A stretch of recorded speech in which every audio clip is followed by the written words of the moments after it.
Selamat pagi, perkenalkan saya Ami Mutia. Saya sudah beberapa tahun membantu ILAB. Latar belakang saya adalah peneliti di limnologi LIPI sampai tahun 2011. Sekarang saya tinggal dan bekerja di Jepang. Dalam kesempatan ini, saya akan memaparkan karakteristik beberapa danau di Indonesia. Saya akan mengulas secara garis besar mengenai beberapa danau di Indonesia, yang sebenarnya sudah bapak-bapak dan ibu-ibu sekalian ketahui.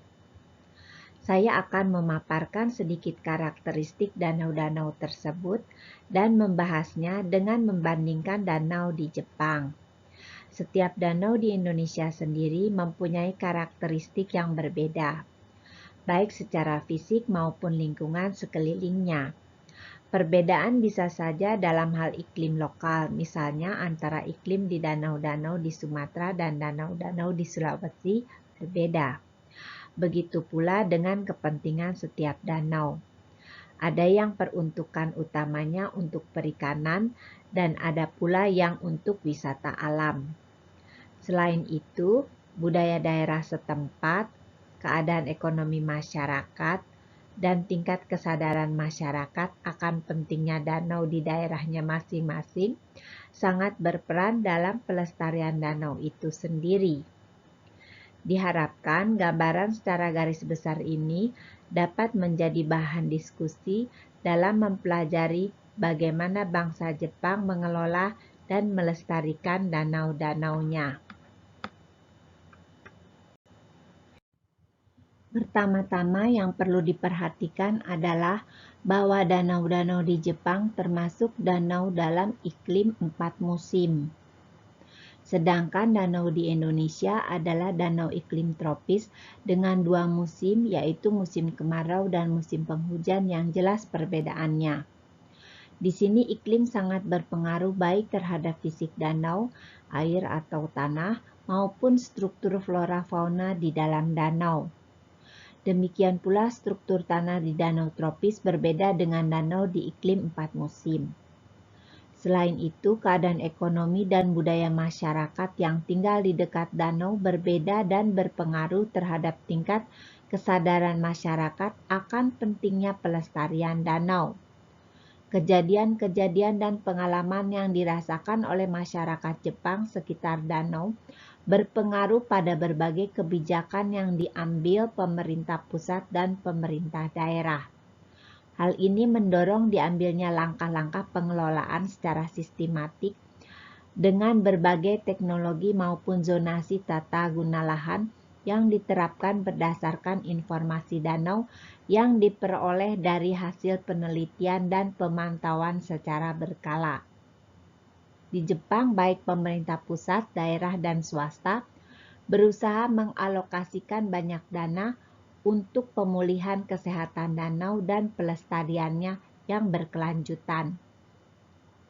Dapat dikatakan dalam hal ini ada beberapa perbedaan antara kondisi danau di Indonesia dan Jepang yang terlihat sangat kentara.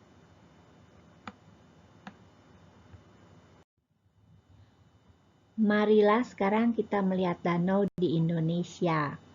Indonesia mempunyai jumlah danau yang jauh lebih banyak dari danau di Jepang.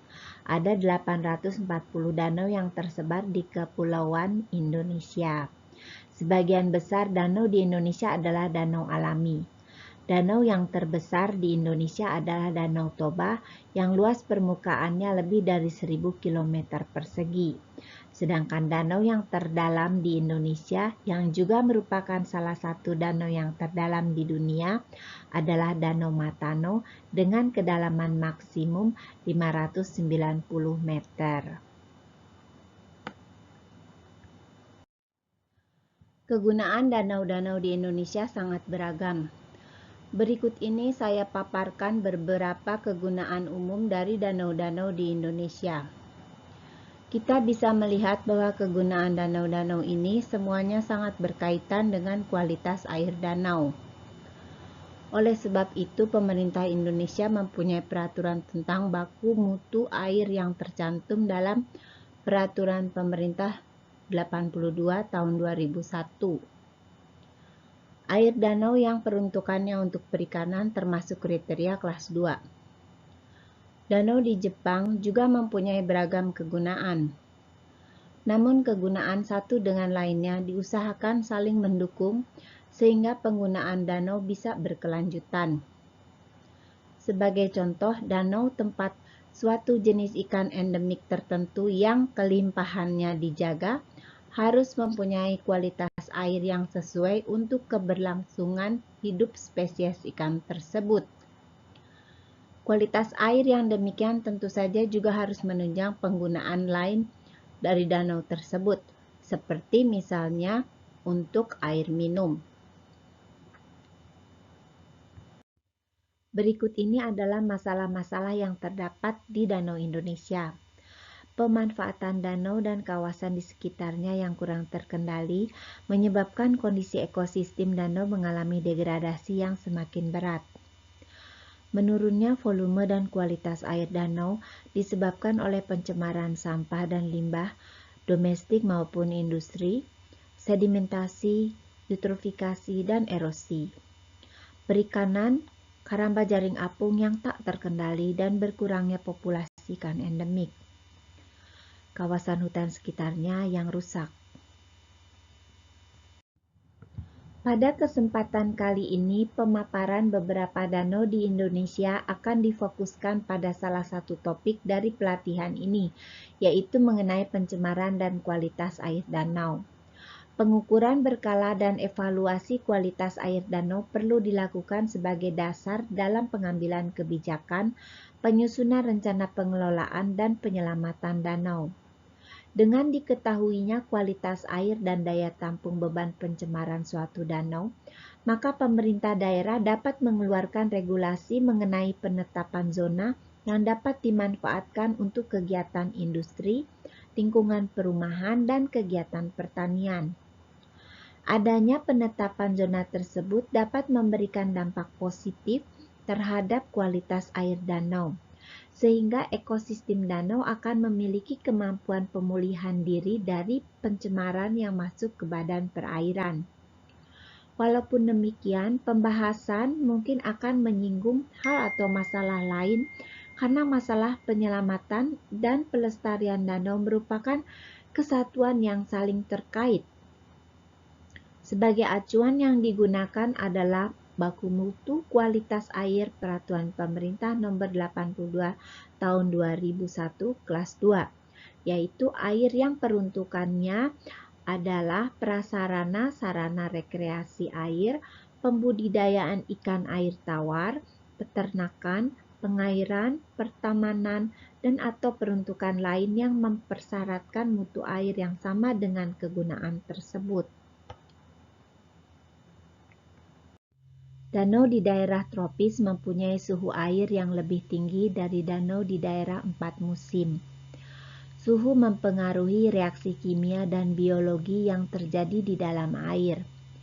Kenaikan suhu air danau akan menimbulkan akibat berupa menurunnya jumlah oksigen terlarut di dalam air, meningkatnya kecepatan reaksi kimia, dan terganggunya kehidupan ikan dan hewan air lainnya. Salah satu faktor pembatas kualitas air danau adalah oksigen terlarut. Yang membedakannya dengan danau di daerah 4 musim adalah di daerah 4 musim oksigen terlarut salah satunya masuk ke dalam danau pada saat salju mencair, sehingga terjadi pengadukan air danau dan lapisan bawah mendapat konsentrasi oksigen yang cukup. Sedangkan pada danau di tropis, di mana suhu air tinggi dan perbedaan suhu air di antara lapisan atas dan bawah hanya sedikit, suplai oksigen dari udara menjadi sedikit. Jadi air lapisan dalam mudah mempunyai kadar oksigen yang rendah. Karena sifat stabilitas air yang tinggi, maka pencampuran air atas dan bawah tidak terjadi dengan cepat. Sifat vitalitas makhluk hidup di danau tropis cukup tinggi, seperti terjadinya peningkatan dekomposisi bahan organik oleh mikroba. Sedangkan suplai oksigen dari Prancis tidak bisa segera memenuhi kebutuhannya. Inilah yang menyebabkan konsentrasi oksigen di dalam danau mudah menjadi rendah. Pencampuran air atas dan bawah di danau tropis terjadi karena adanya angin. Apabila kadar oksigen di dalam danau yang rendah naik ke atas, maka akan mengakibatkan kematian massal ikan-ikan di danau. Nilai BOD dan COD merupakan indikator pencemaran air oleh senyawa-senyawa organik yang berasal dari alam, aktivitas rumah tangga, dan aktivitas perekonomian. Danau di Indonesia mempunyai karakteristik tingginya senyawa organik yang berasal dari limbah domestik dan industri. Nilai BOD dan COD yang tinggi dapat menurunkan nilai DO sehingga jumlah oksigen terlarut dalam air mengalami penurunan dan membahayakan kehidupan biota perairan. Demikian pula kadar nitrat dan fosfat yang dihasilkan dari sisa pupuk melalui limpasan air pertanian dan kotoran atau sisa pakan dari KJA. Nitrat merupakan bentuk utama nitrogen di perairan alami dan merupakan nutrien utama bagi pertumbuhan ganggang dan tumbuhan air seperti eceng gondok. Kadar nitrat yang tinggi dapat menyebabkan terjadinya eutrofikasi yang merupakan faktor pemicu bagi pesatnya pertumbuhan fitoplankton dan tumbuhan air lainnya sehingga menyebabkan terjadinya blooming. Air limbah domestik dan industri di Jepang sudah diolah sehingga tidak ada air limbah jenis ini yang masuk ke dalam danau di Jepang. Namun masalah air larian, sisa pupuk dan dari pertanian merupakan masalah juga di danau-danau Jepang. Oleh karena itu, usaha dan teknologi dilakukan untuk mengurangi dampak sisa pupuk yang masuk bersama runoff. Karena adanya masalah limbah domestik, peternakan, dan industri yang masuk ke dalam danau tanpa diolah terlebih dahulu, maka pengolahan limbah-limbah ini harus dilakukan untuk menekan masuknya senyawa pencemar. Dari 800 lebih danau yang dipunyai oleh Indonesia, pemerintah telah menetapkan 15 danau prioritas nasional yang penanganan, penyelamatan, dan pelestariannya dilakukan oleh pemerintah pusat dan daerah secara bersama-sama. Dari 15 danau prioritas nasional ini akan dibahas kualitas air dan pencemaran dari beberapa danau.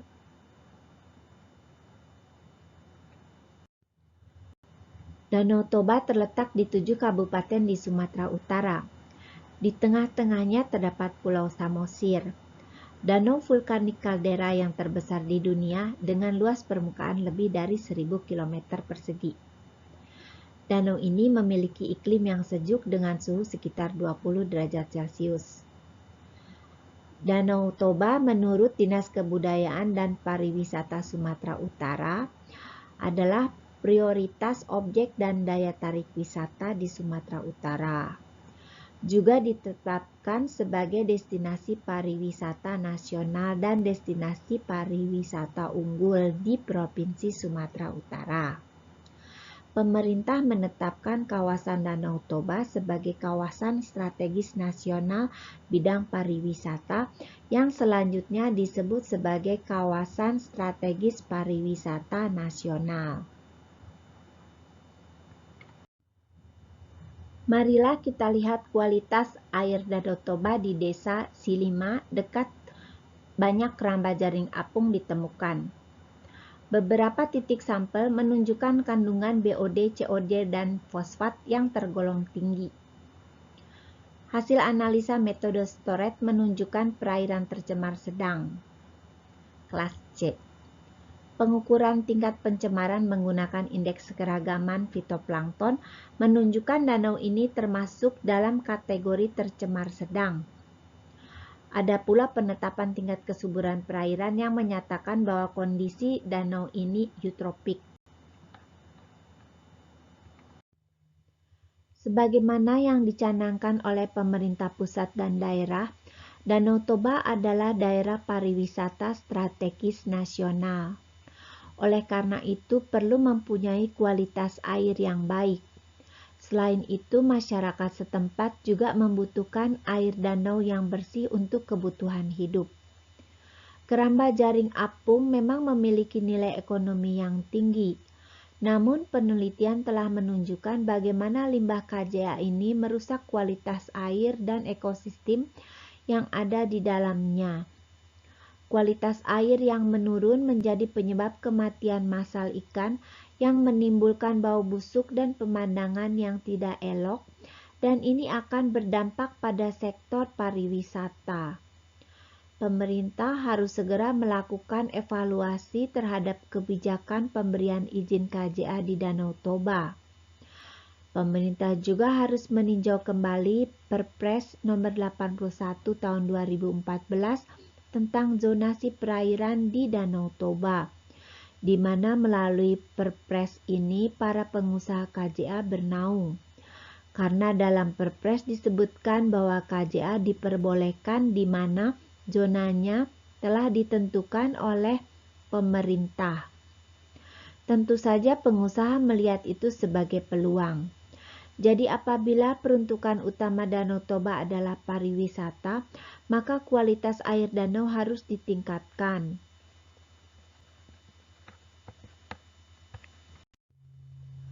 Danau Maninjau terletak di Kabupaten Agam, Sumatera Barat. Merupakan danau vulkanik yang dikelilingi perbukitan. Luas permukaannya kurang dari 100 km persegi dan mempunyai satu outlet yaitu Batang Antokan. Sejak awal tahun 2000 beberapa kali terjadi kematian massal ikan karena blooming alga biru hijau atau pengadukan tubul belerang yang mengangkat lapisan bawah yang mengandung H2S atau berkadar oksigen rendah. Danau ini mempunyai banyak KJA dan sektor pariwisata di danau ini sudah menurun. Sekarang mari kita lihat kualitas air Danau Maninjau pada tahun 2007. Pada waktu itu beberapa parameter pencemaran perairan danau sudah di atas ambang batas yang dipersyaratkan sebagai sumber air baku air minum. Berdasarkan nilai indeks mutu lingkungan perairan, perairan Danau Maninjau dikategorikan dalam kondisi tercemar sedang. Sekitar 10 tahun kemudian, pencemaran di Danau Maninjau disebabkan oleh 62% limbah KJA, yaitu kotoran dan sisa pakan, 34% dari limbah pertanian dan domestik, dan 0,7% dari tumbuhan air. Konsentrasi total nitrogen di Danau Maninjau terakumulasi di dasar danau akibat kurang penetrasi cahaya dan oksigen terlarut. Konsentrasi total fosfor nilai tertinggi berada di lokasi sampling keramba, karena aktivitas tambak meningkatkan unsur fosfat di dalam air. Konsentrasi klorofil A juga tinggi, dengan penyumbang terbesarnya disebabkan KJA yang ada di Danau Maninjau. Kualitas Danau Maninjau berdasarkan kadar senyawa organik berada dalam kondisi tercemar yang ditandai dengan nilai BOD dan COD yang tidak memenuhi baku mutu PP 82 tahun 2001 kelas 2. Nilai konsentrasi BOD dan COD semakin meningkat seiring dengan bertambahnya kedalaman. Sedangkan pada kedalaman yang dangkal, danau cenderung tercampur akibat turbulensi. Parameter lingkungan, pH, DO, dan suhu memiliki korelasi sangat kuat dan berbanding terbalik dengan BOD dan COD. Suhu tropis danau dan kecepatan angin yang cukup tinggi mengakibatkan stratifikasi senyawa organik tidak jauh berbeda pada kedalaman, sekaligus memungkinkan terjadinya dekomposisi senyawa organik. Danau Maninjau yang tadinya adalah salah satu tujuan wisata, sekarang keadaannya sudah menuju hipereutropik atau tercemar berat. Walaupun pariwisata sudah tidak berkembang lagi di danau ini, namun kondisi airnya yang sudah hijau pekat dan kadar oksigennya rendah tidak mendukung untuk kehidupan danau atau tidak mendukung tumbuhnya biota perairan. 3 parameter yang hiper yaitu fosfat, klorofil A, dan kecerahan. Blooming fitoplankton dapat menyebabkan kematian massal ikan yang berulang. Demikian pula pengadukan oleh angin yang menaikkan lapisan bawah yang kurang oksigen menyebabkan kematian massal ikan di daerah-daerah tertentu. Pengadukan tuba belerang yang disebabkan perputaran angin sesuai musim dapat mengangkat lapisan yang mengandung H2S dan menyebabkan kematian ikan massal berskala luas hampir di seluruh bagian danau. Dari kasus Danau Toba dan Danau Maninjau yang kedua-duanya terkena dampak yang parah akibat adanya KJA, kita bisa membandingkan dengan keadaan di danau-danau Jepang. Di danau-danau Jepang tidak diperbolehkan membesarkan ikan dalam keramba jaring apung di dalam danau karena perairan danau yang berupa perairan lentik sangat rentan terhadap pengaruh masuknya zat-zat pencemar. Peraturan dan pelarangan selain menjaga kepentingan lain juga menjaga agar perikanan berkelanjutan. Kondisi danau tercemar juga menurunkan kuantitas perikanan. Terdapat berbagai peraturan tentang perikanan yang harus dipatuhi oleh nelayan. Seperti contohnya untuk melindungi pemijahan ikan ayu di Danau Biwa terdapat periode larangan pengambilan dari Agustus hingga November. Dari 1 September hingga 30 November, pengambilan ikan dan hewan lain selain ikan ayu juga dilarang di perairan ini. Jadi bukan hanya pelarangan pembuatan keramba jaring apung yang berdampak buruk terhadap kualitas air, peraturan juga mengatur masa ambil dari ikan tangkapan sehingga danau akan mendukung perikanan yang berkelanjutan.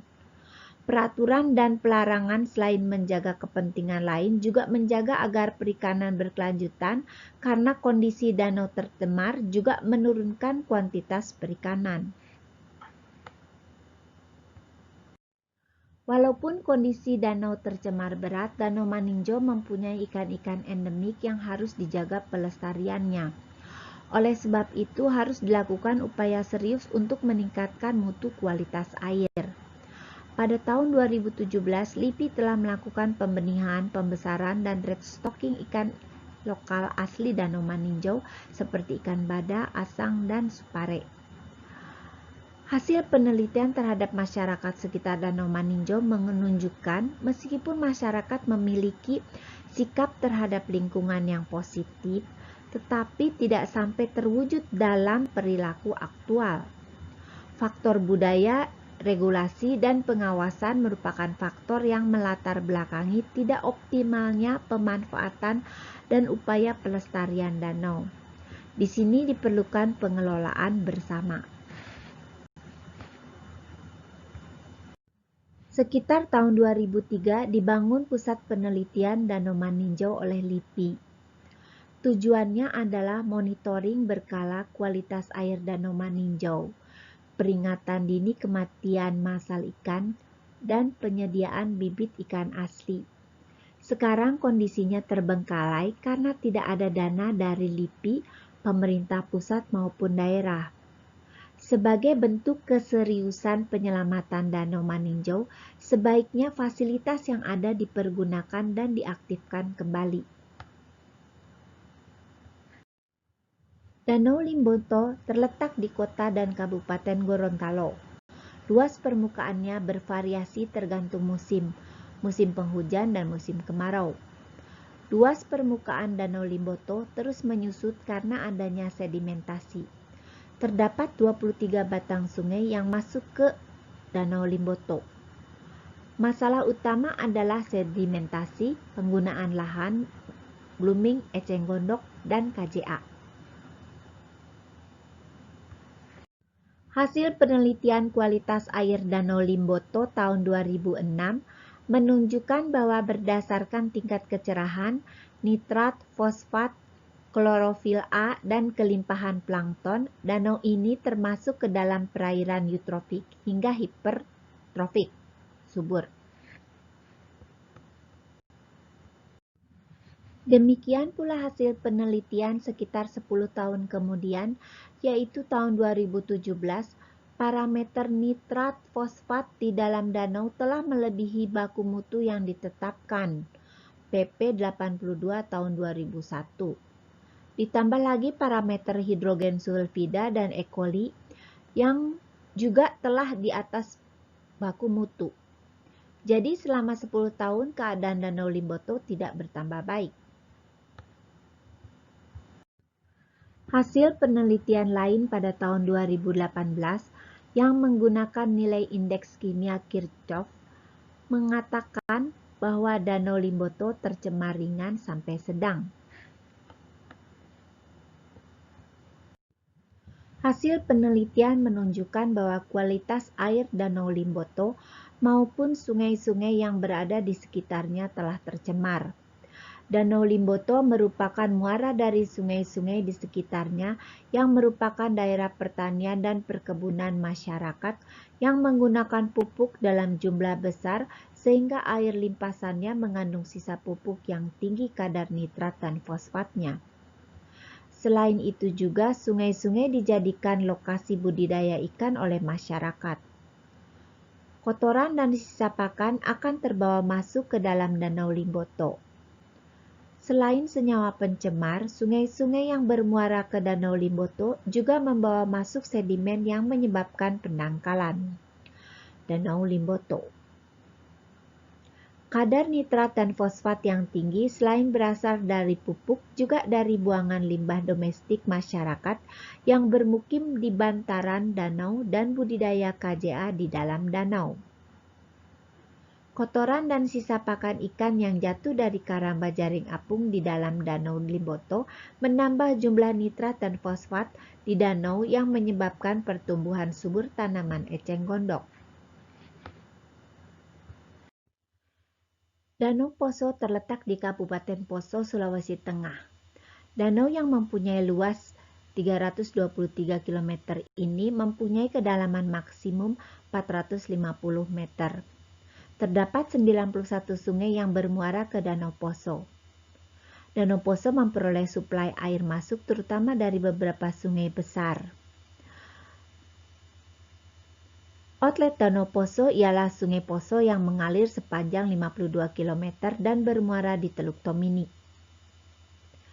Air Danau Poso berasal dari curah hujan, air tanah, dan air permukaan. Kegunaan utama adalah PLTA dan terdapat sedikit KCA. Kadar oksigen terlarut telah melewati nilai ambang baku mutu air untuk kelas 2. Hasil analisis BOD dan COD juga menunjukkan telah melampaui ambang baku mutu air kelas 1.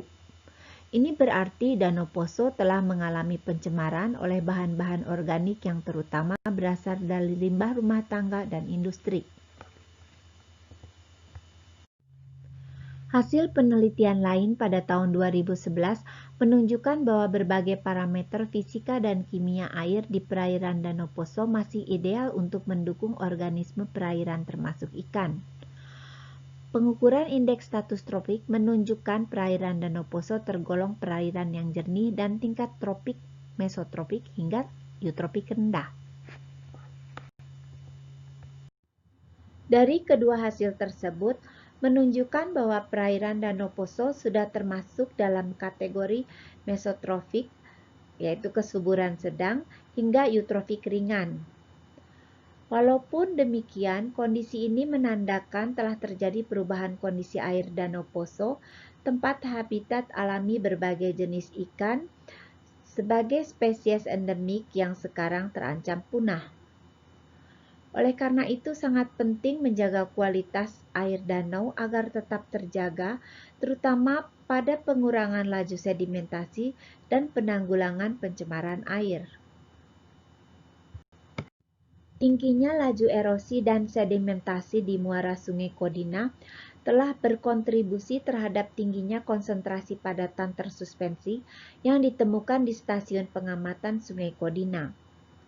Padatan tersuspensi yang tinggi telah menyebabkan kekeruhan perairan yang tinggi yang juga ditandai dengan tingkat kecerahan perairan yang rendah. Konsentrasi senyawa fosfat yang cukup tinggi menunjukkan telah terjadi pengkayaan nutrien dalam badan air Danau Poso. Ditemukan adanya plankton Acinetobacteria yang biasa menyerang kulit.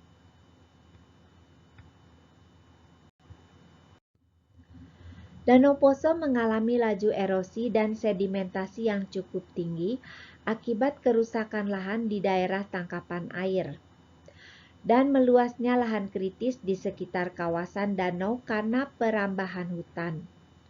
Daerah tangkapan air dan daerah aliran sungai yang mengalami kerusakan menyebabkan fluktuasi debit air yang tinggi sehingga menimbulkan banjir pada musim hujan dan berkurangnya debit air secara drastis di musim kemarau. Pendangkalan terjadi karena akumulasi sedimen di muara sungai-sungai yang menjadi inlet utama Danau Poso, yaitu Sungai Kodina dan Sungai Meko, serta kerusakan sempadan danau. Penurunan kualitas air akibat polusi limbah domestik, penurunan jumlah ikan sidat atau sogili sebagai ikan endemik Danau Poso akibat terputusnya jalur ruaya ikan dan pengambilan ikan yang akan bertelur. Program penyelamatan Danau Poso antara lain adalah pelestarian danau sehingga fungsi dan peranannya sebagai sumber air baku air minum, irigasi pertanian, perikanan, PLTA, dan wisata dapat terjaga. Melalui CSR, PT Poso Energi melakukan rehabilitasi das Poso sejak 2010 bekerja sama dengan KLH, Pemda Poso, Pemda Sulawesi Tengah, dan masyarakat setempat. Aplikasi sains dan teknologi untuk remediasi badan air danau dan daerah tangkapan air. Pengembangan kelembagaan untuk peningkatan pengelolaan danau. Peningkatan peran serta masyarakat dalam pengelolaan dan pelestarian danau. Keadaan iklim yang menyebabkan perbedaan suhu antara danau tropis dan danau empat musim mempengaruhi perlakuan terhadap danau. Kualitas air danau adalah aspek penting yang harus segera diperbaiki untuk penyelamatan dan pelestarian danau karena sangat terkait dengan fungsi danau. Terhadap sumber pencemar langsung yang menurunkan kualitas air harus dilakukan upaya pengurangannya dengan cara pengolahan seperti untuk sumber limbah domestik, peternakan, dan industri. Untuk mengurangi sumber pencemar tidak langsung, rawa buatan penangkap sedimen adalah salah satu cara selain dari pembenahan daerah aliran sungai dan daerah tangkapan air dengan reboisasi. Belajar dari pengalaman pelestarian danau-danau di Jepang, dibutuhkan waktu yang sangat lama untuk meningkatkan kualitas air danau. Oleh sebab itu, pencegahan terhadap masuknya bahan pencemar ke dalam danau adalah langkah yang paling penting. Kondisi 15 danau prioritas di Indonesia hingga kini belum mengalami kemajuan, meski 9 menteri sejak 10 tahun lalu menyepakati pengelolaannya secara berkelanjutan. Bahkan sejak Konferensi Nasional Danau kedua di Semarang tahun 2011 dengan diluncurkannya Gerakan Penyelamatan Danau atau Germadan. Karena itu dibuat kesepakatan baru oleh 11 menteri pada tanggal 26 Maret 2019. Koordinasi, kompetensi, dan komitmen antar instansi merupakan faktor penting untuk keberhasilan penyelamatan danau-danau di Indonesia. Diperlukan pengelolaan danau terpadu yang berbasis pada pendekatan holistik dari aspek ekonomi, sosial, budaya, tata ruang, dan lingkungan. Pengelolaan danau berkelanjutan tidak hanya dikerjakan oleh satu lembaga atau institusi secara eksklusif, namun membutuhkan upaya bersama dari berbagai pihak, baik swasta maupun masyarakat. Dalam upaya optimalisasi potensi danau, aksi kolektif untuk tujuan bersama pengelolaan danau berkelanjutan menjadi prioritas. Koordinasi yang baik dari seluruh pemangku kepentingan, terutama di antara para pemangku kepentingan kunci yang menjadi penentu dan motor penggerak seluruh proses optimalisasi potensi danau. Kualitas air danau yang menurun adalah penyebab kematian massal ikan di Danau Maninjau dan Danau Toba, dan hilangnya spesies endemik di Danau Poso. Pengayaan perairan danau karena nutrien menyebabkan blooming alga di Danau Maninjau dan tanaman eceng gondok di Danau Limboto. Diperlukan tindakan segera di seluruh danau untuk mengolah sumber pencemar langsung, baik limbah domestik, peternakan, dan industri. Mencegah sumber pencemar dari air limpasan tanah yang berupa sedimen dan nutrien. Pembatasan atau pengelolaan perikanan dalam keramba jaring apung. Zonasi penggunaan lahan dan reboisasi daerah tangkapan air dan daerah aliran sungai. Terima kasih dan selamat bekerja untuk pelestarian danau di Indonesia.